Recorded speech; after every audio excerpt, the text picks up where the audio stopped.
notice, and this is a typical copyright. We continue with mathematics syllabus, CSEC, mathematics syllabus 2018 to 2027.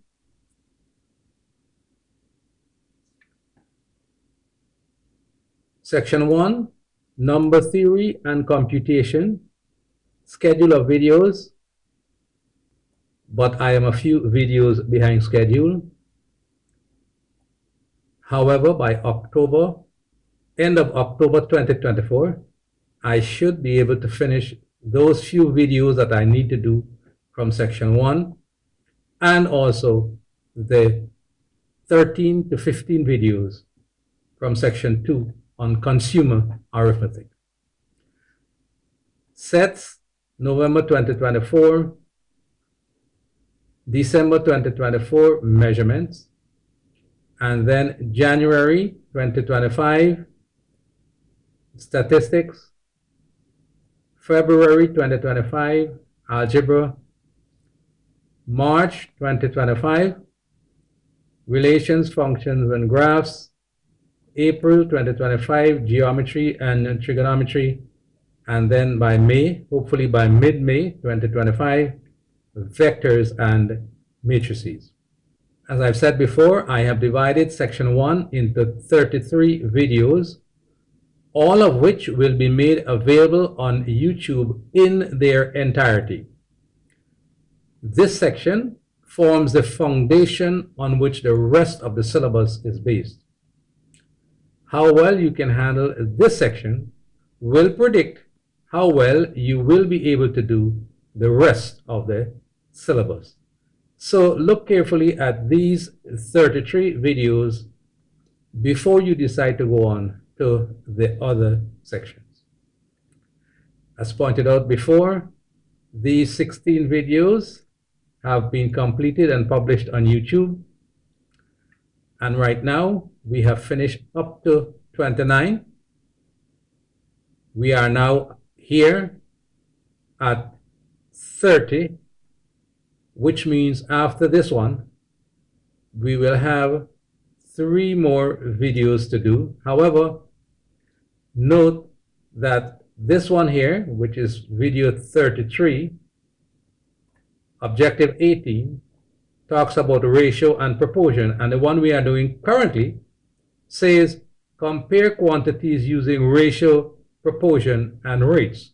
So in this current video, video 30, at least some aspects of objective 18 would be combined in this one that we are doing now, objective 14, video 30, and we will see that as we go along.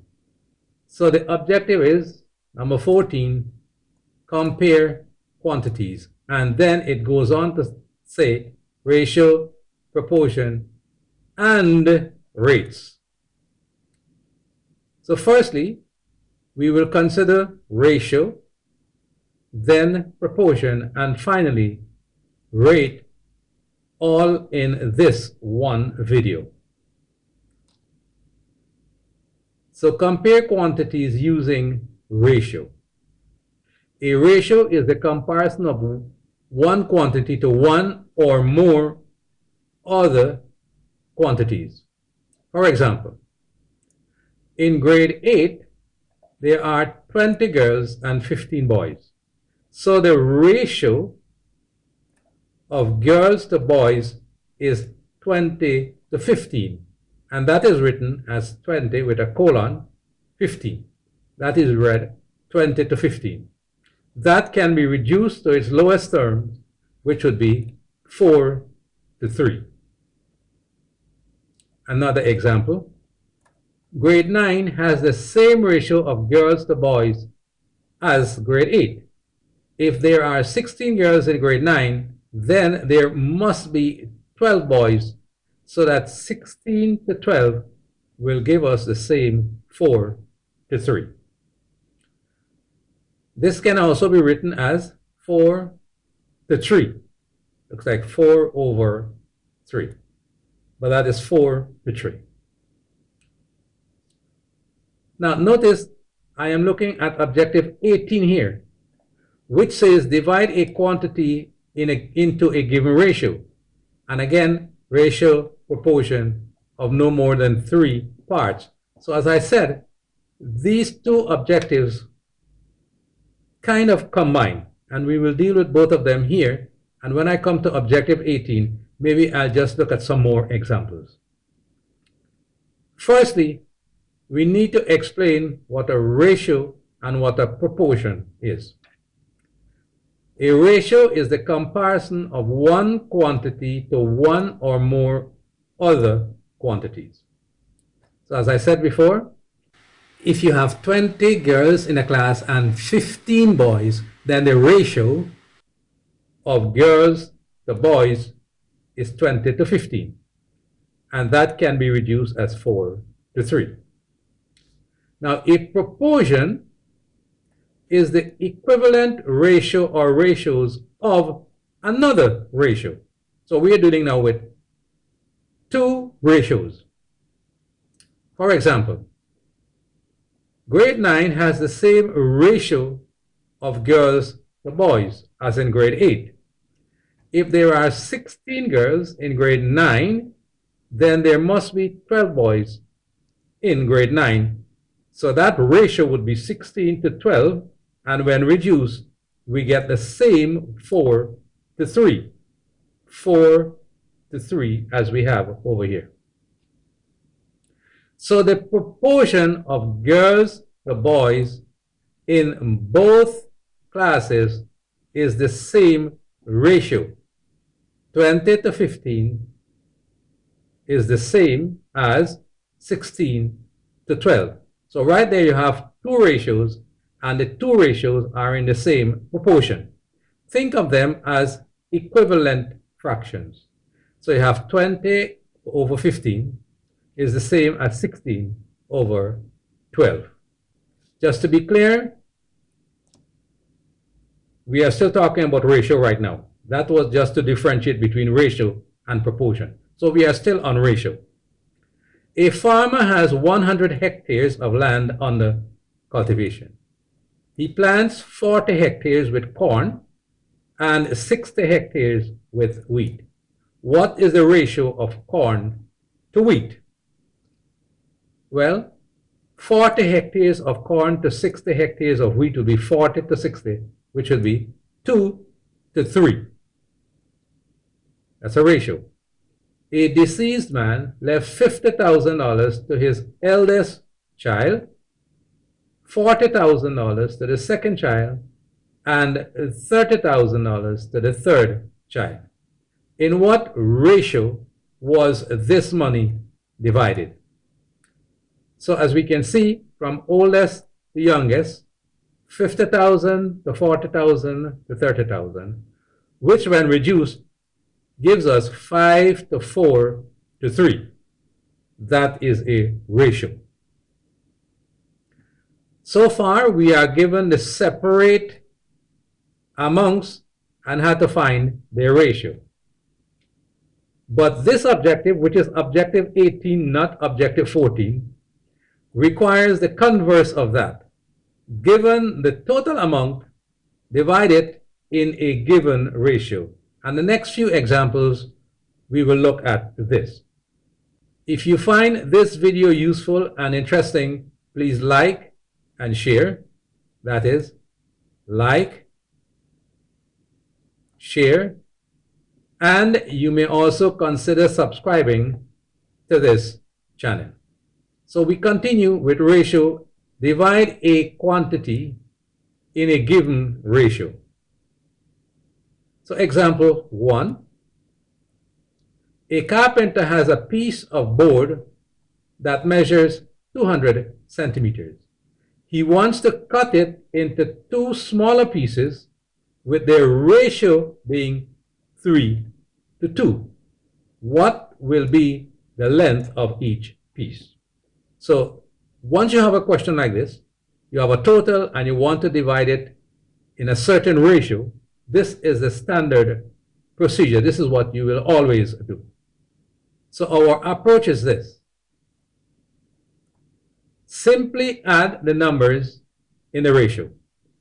Use this sum as the denominator of the fractions, whether it is 2 or 3. Set each part of the ratio as the numerator of the fraction or these fractions, and then multiply the total by each fraction. So in this case, we will add 3 and 2 and we will get 5. So 5 will become the denominator of the two fractions. One part will be 3 out of 5. Multiply 200 centimeter by that and you get 120 centimeters. That's one part. And the other part will be 2 out of 5. Multiply 200 centimeter by that and you get 80 centimeters. You add these two and you will get back the original 200 centimeters. So that is the approach that we will do if we have to divide one quantity into a ratio, 2 or 3 parts. Or once this part here is found, you could just subtract it from the total. And so you subtract 120 from 200 and you will get 80. That is if you have only 2 parts to the ratio. Example 2. A carpenter had a piece of board that measured 180 centimeters. He wants to divide it into 3 pieces with the ratio being 3 to 2 to 1. What will be the length of each piece? So we will simply add the numbers in the ratio. We will use that sum as the denominator or denominators of the 3 fractions. We will set each part of the ratio as the numerator of these fractions, and then we will multiply the total by each fraction. So it becomes this. If you add 3, 2, and 1, you will get 6. Notice 6 is the denominator of these fractions. 3 is the numerator of one of them, and so you multiply 180 by 3/6 and you get 90 centimeters. 1 is the numerator of another of the fraction, and so you multiply 180 by 1/6 and you get 30 centimeters. You can follow through with 2/6 and you multiply 180 by 2/6 and you get 60 centimeters. That's one method. But you see, once you get these two, you don't actually have to do that. You could add those two and subtract from the 180 and you will get the third one. But it is your choice, whichever one you find easier. Example 3. A humanitarian organization wants to distribute 60 bags of beans between 2 villages, A and B, in the ratio of 7 to 5 respectively. That is to say, A will get 7 parts and B will get 5. How many bags will each village get? So by now, you know that we will simply add the numbers in the ratio. 7 and 5, that would be 12. We will use this sum of 12 as the denominator of the 2 fractions, and the 2 fractions, each part of the ratio would form the numerator of one of the fractions, and then you would multiply the total by each of this fraction. So village A will get 60 bags times 7 over 12, which would be 35 bags, and village B will get 60 bags times 5 over 12, which would be 25 bags. Or once you found this one, you could subtract from the 60 to get this one. Either way, you will still get 35 and 25. Example 4.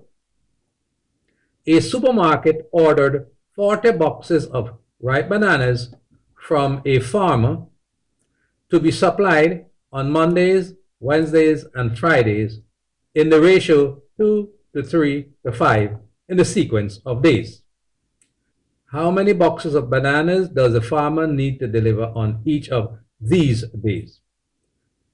So our approach, we will simply add all the numbers in the ratio. That's 2 and 3, 5 and 5, 10. We will use that 10 as the denominator of the three ratios in this case, which would be three fractions.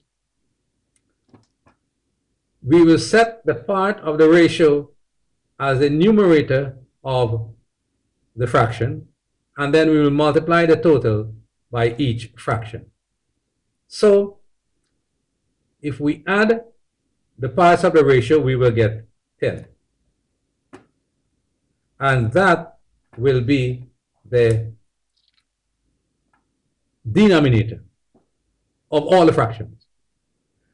One day is 2 parts, and next day is 3 parts, and the next day is 5 parts. So we take 5/10, which is half, multiply 40 by that, and we get 20 boxes on Fridays. On Wednesdays, it would be 40 bags. All right, these should be boxes. Boxes, boxes, and boxes, not bags. So it's boxes. So on Friday, 20 boxes. On Wednesday, 12 boxes. And on Mondays, 8 boxes.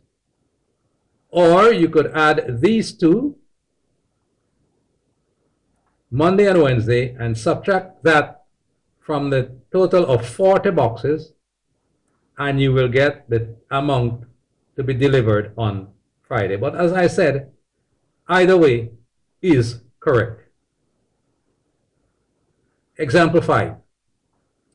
A man visited his sister who has 3 children, 12-year-old Oliver, 9-year-old Emma, and 7-year-old Anna. He gave his sister $300 to share among the children in the ratio 4 to 3 to 2, from oldest to youngest. How much does each child get? Round off to 2 decimal places. So we follow the procedure we have been using. We add all the numbers in the ratio, and in this case we will get 4 and 3, 7, and 2, 9.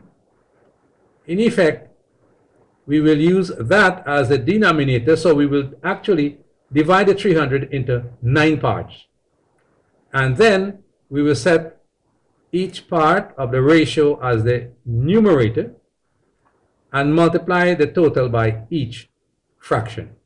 So Oliver gets 4 out of the 9 parts, which amounts to $133.33.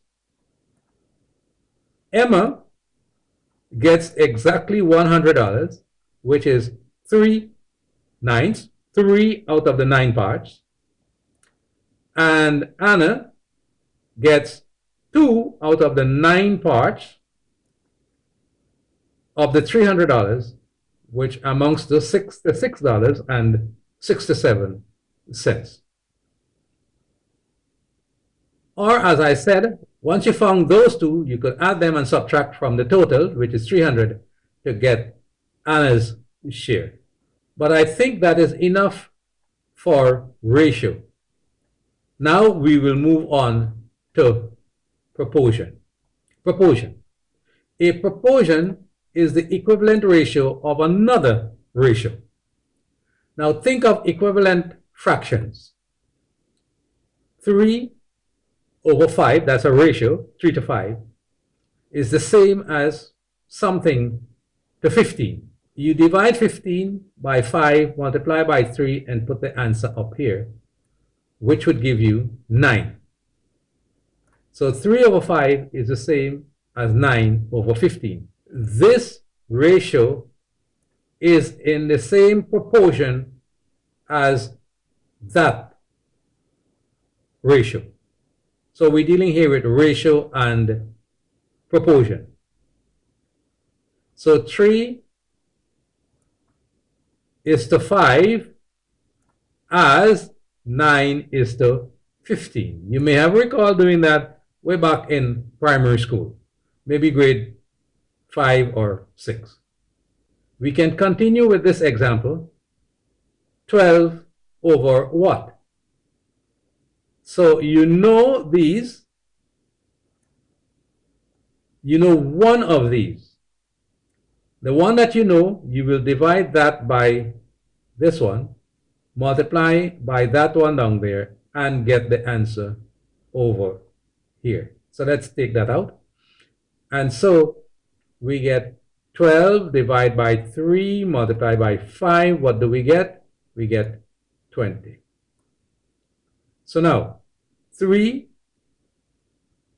is to 5 as 9 is to 15 as 12 is to 20.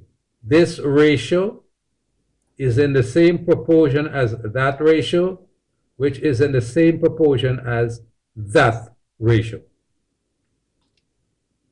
So example 1, the ratio of boys to girls in grade 8 is 3 to 4. If grade 9 is to maintain the same ratio and there are 12 boys in the class, how many girls must be in grade 9? So we set up our ratio. 3 is to 4 as 12 is to what? We could set that up as fraction. 3 over 4 is the same as 12 over something.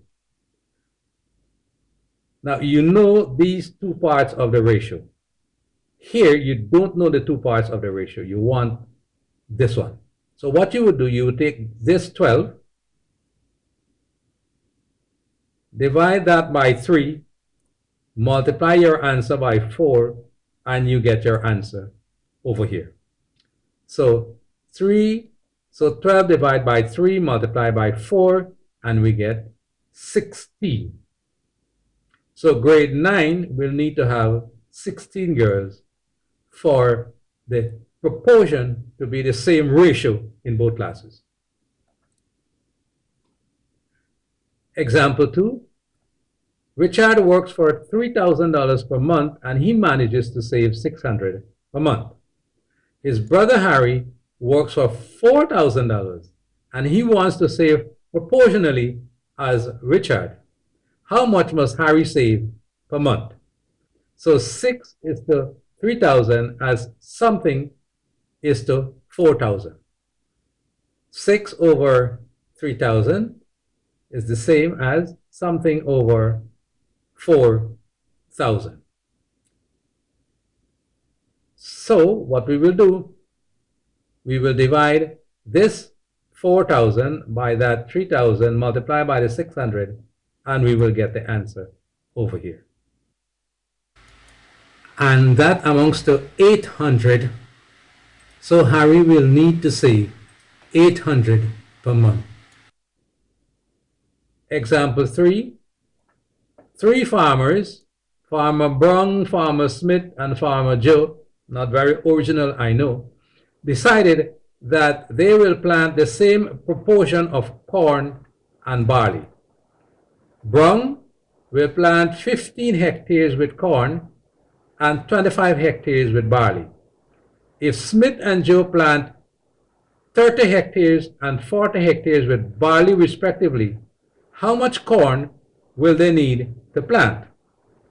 So we have this, 15 is to 25, as something is to 30, as something else is to 40.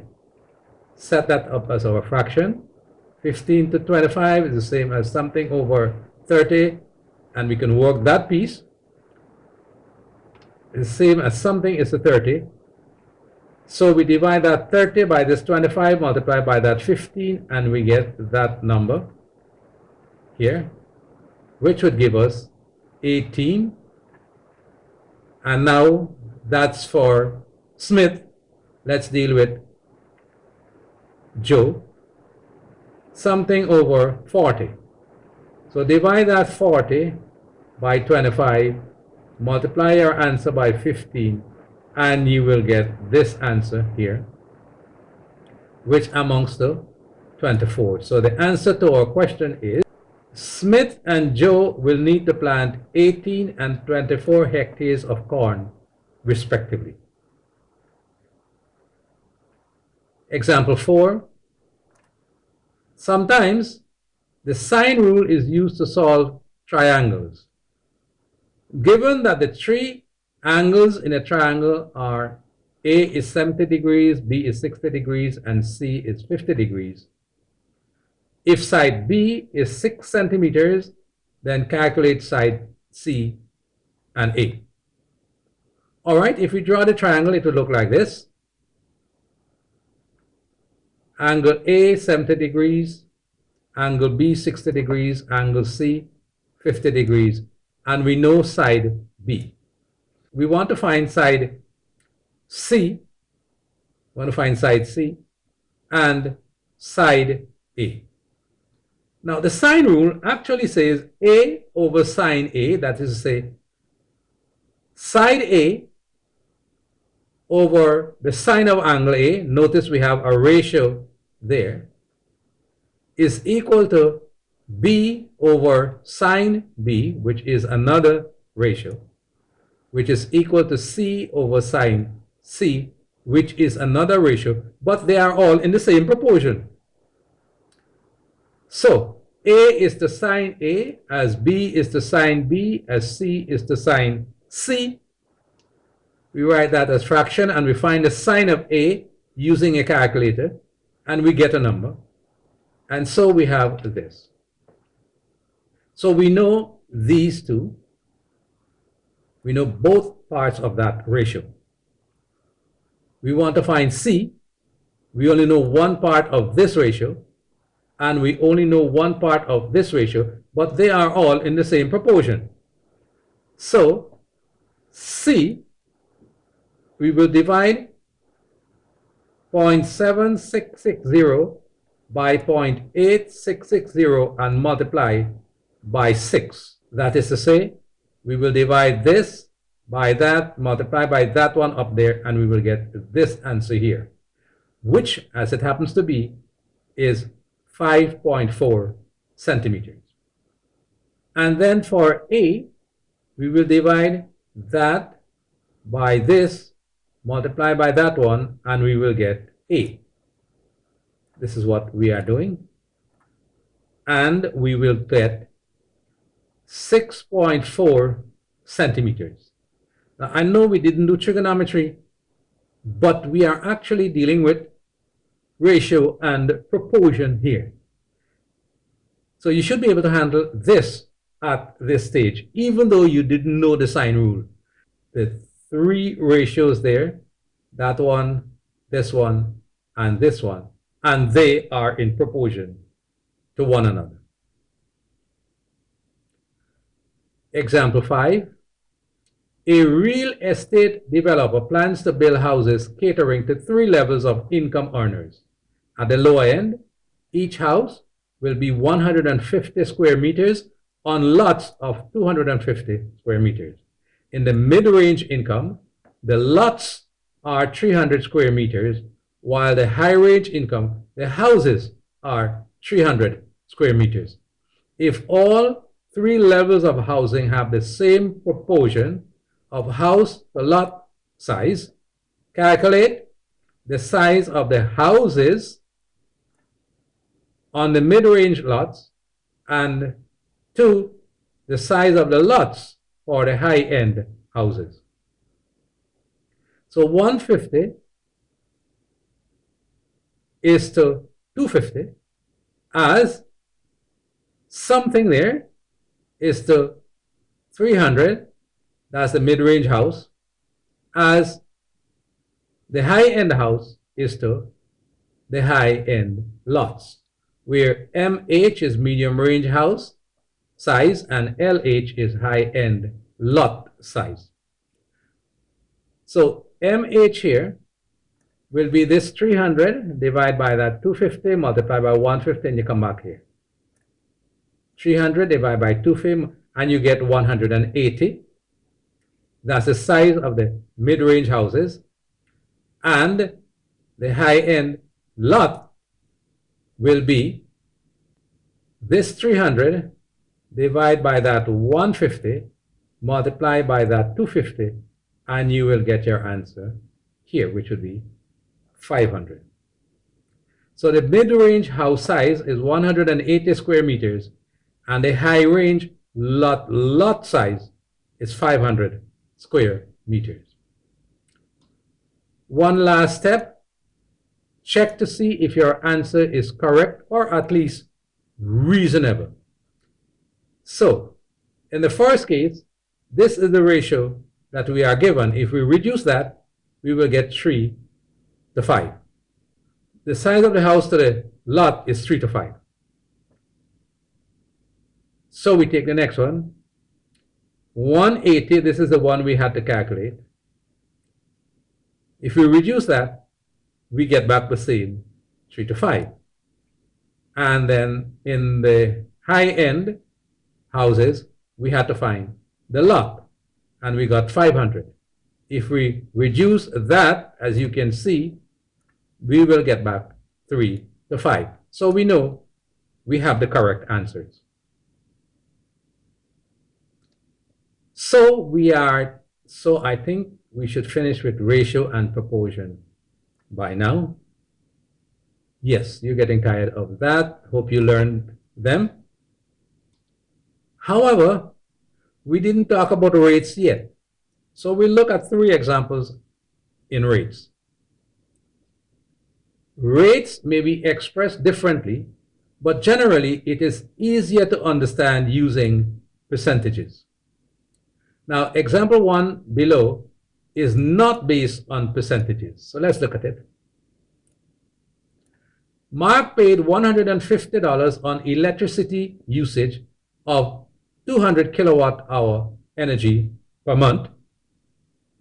Thomas paid $230 for 450 kilowatt energy.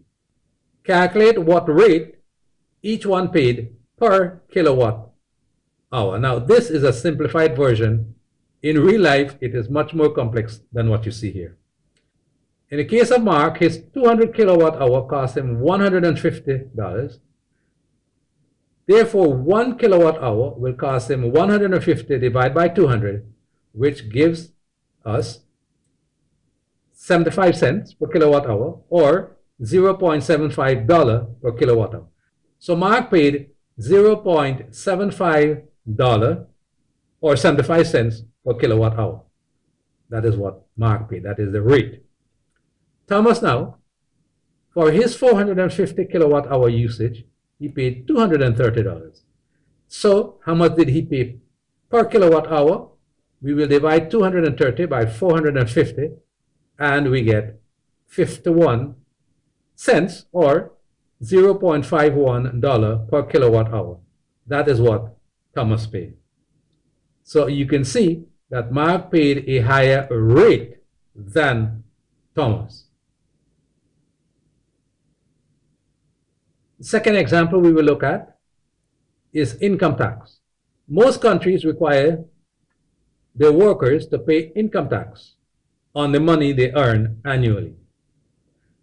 In this particular fictitious country, the income tax is charged like this. If a worker earns less than $20,000, no tax. If it's between $20,000 and $30,000, a flat charge of $300 is charged plus 5% above $20,000. And between $30,000 and $40,000, a flat charge of $2,000 is charged plus 12% over $30,000. So Harry earned $24,000 annually. Ricardo earned $35,000 annually, and that was in 2022. calculate the income tax that both Harry and Ricardo paid for 2022, assuming that they paid an honest tax. So now, Harry's tax would be 24,000 that he earned minus the 20,000 that he doesn't have to pay tax on. So he has to pay tax on 4,000 at 5%. So $200 there plus the flat fee of $300. So he paid a tax of $500 on the money he earned in 2022. Ricardo, he earned 35,000. So that is above 30,000. So we will subtract the 30,000 from the 35,000, and he had to pay tax on 5,000. 12%, that would be $600. But then there was a flat charge of $2,000. So he ended up paying $1,800 for that year, 2022. So that Harry paid 2.08% of his total earnings, which amounts to $2.08 for every $100 that he earned. That's Harry. Ricardo paid 5.14% overall on the $35,000 that he earned. So he ended up paying $5.14 on every $100 that he earned. And yes, that happens. Notice the person who works for less than 20,000 don't pay any tax. But Ricardo works for 35,000 and he ended up paying a much higher rate than Harry. So in essence, the rich pay for the poor, which is not a bad principle really, but we are not going communist. Example 3. In a particular country, the government wants to encourage students to enter the STEM field, and STEM stands for science, technology, engineering, and mathematics. So they subsidize high school students at the following rates. If you are a STEM student, you get 65% of all cost. If you're a business student, you get 45% of all costs. Your parents pay the rest or some other sponsors. And if you do general studies, you get 35% of all costs. That's what the government pays as subsidy. Now, if Saloni is studying, among other subjects, physics, chemistry, biology, and mathematics, and her annual school cost is $15,000, calculate the government subsidy for Saloni. Well, we know that she is in the STEM field, so this rate will apply to her. So she is in the STEM field, 15,000 multiplied by 65%, and that amounts to $9,750. The government will pay for her. Her parents pay the rest. So the government subsidy for Saloni is $9,750. Now, this same principle applies to the other two areas listed in this question, and you can use that principle if asked, but you know, CXC would not ask you the other two questions. They would ask you one, and if you could do that one, CSEC will assume that you could do the other two, which is what I will also assume. So I wouldn't ask you any question on business student subsidy and general studies subsidies. So this should suffice for rates in this objective. We will meet much more of this in section 2 when we come to do consumer arithmetic. So that was objective 14, and we covered a lot of objective 18 as well. So we actually covered both of these objectives in this video. And you may ask me, so when you come to objective 18, what will we do? Well, we probably review some of this and add some more questions. And that brings us to the end of this video based on objective 14 and to a large extent objective 18 from section 1.